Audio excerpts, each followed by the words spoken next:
Hi, I'm Judy Fishel, and in this video we will look at verbal tools for learning. Students learn in different ways, but we're all expected to use verbal strategies when we learn. Most of these will be familiar. The only question is, do you use these tools when you study? This and the next image will help you understand better what it means to study. Here, the little head is empty. When he thinks he's studying, the information from reading in classes goes in and quickly goes out again, but nothing stays behind. He isn't learning anything. Now, take a look at the little head. His brain isn't empty anymore. Now the information comes in and goes straight to the brain for what I call mental processing.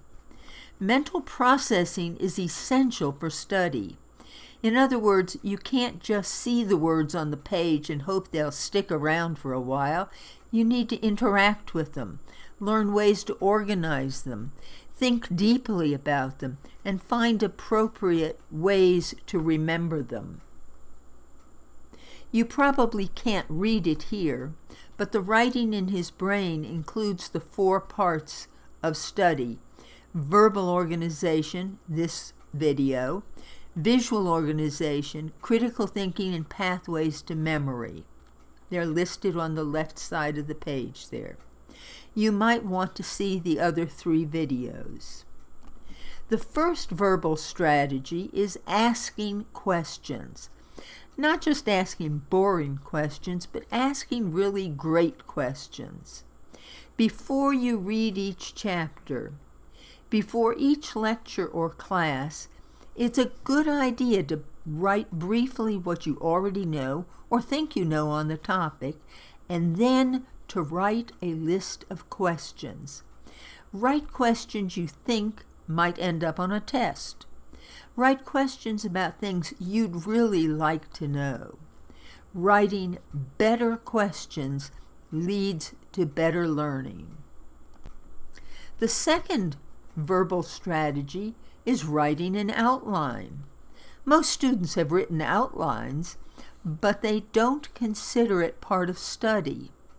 Writing an outline requires you to find and write down the main ideas in the lecture or in the chapter. Writing an outline is very much like creating a concept map, but the outline may be more familiar. With both, you might be able to see them visually, see them in your mind as a way of remembering main ideas. Another familiar strategy is writing a summary. Students often read a chapter and think they understood everything, but when they actually try to write a summary, they might discover that they didn't understand as much as they thought. How to write a summary? Well, the most important thing I can tell you is that you should not write down everything you know. That's one of the biggest mistakes that students make. A summary should begin with a topic sentence explaining the main idea. And then there should be 1 or several sentences on each of the main ideas, whether it was in a lecture or in a chapter that you read, stating the ideas clearly and adding an explanation, if needed, or some important related facts. And finally, end your summary with a conclusion, something that pulls it all together. Another thing that students are often asked to do on a test is to compare and contrast 2 things. These mean the same thing. If you're comparing, you're describing ways the 2 things are the same and ways they are different. When you do this, you want to begin with a 1-sentence introduction and list the ways they're the same, and then list the ways they are different. For example, we could write a comparison of the two fish bowls here by saying, the two fish bowls are the same in several ways. They are the same shape, both have water partially filling the bowls, and both contain a goldfish.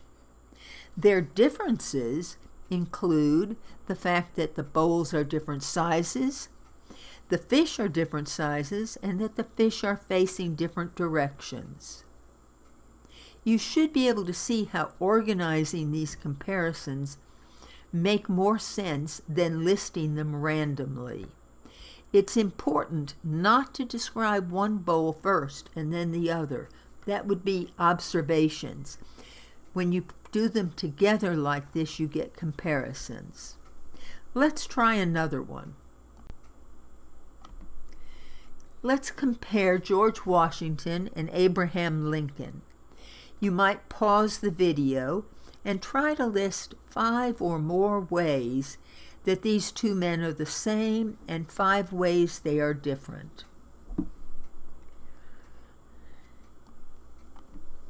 Okay, here are some of my answers. I would say George Washington and Abraham Lincoln were both well-known U.S. presidents. Both were involved in major wars, and both were honored with monuments on the National Mall in Washington, D.C. Both are known for famous speeches, Washington for his farewell address and Lincoln for the Gettysburg Address. They were, however, involved in different wars and played different roles. Washington was a general in the Revolutionary War. Lincoln was president during the Civil War, and while he never went into battle, he did consult with the generals. Their backgrounds were also strikingly different. While Lincoln was born in a log cabin to a poor family, Washington's family was fairly wealthy and owned many slaves. Even though their lives were different, these two men both had a great influence on our nation. Another thing students are sometimes asked to do is to explain something or to describe something. Most of the time, these mean the same thing. If you are explaining mitosis or describing mitosis, you would say give the very same answers. But occasionally there's something that's different, and this is one of them. If you are asked to describe your anger or explain it, you would describe it by saying what you do when you're angry. But explaining it, you would probably describe the things that cause you to get angry. Another thing students are asked to do is to either analyze or dissect an argument. Now, your professor is not talking about two people having a fight about something.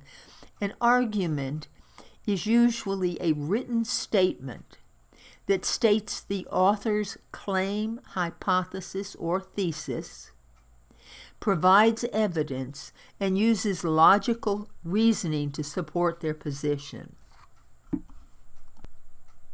So, to analyze the argument, you might begin by stating whose argument you're analyzing and where it's found. Next, you would identify the question or the problem, the evidence, and the reasoning. You might summarize by describing the strengths and the weaknesses of the argument.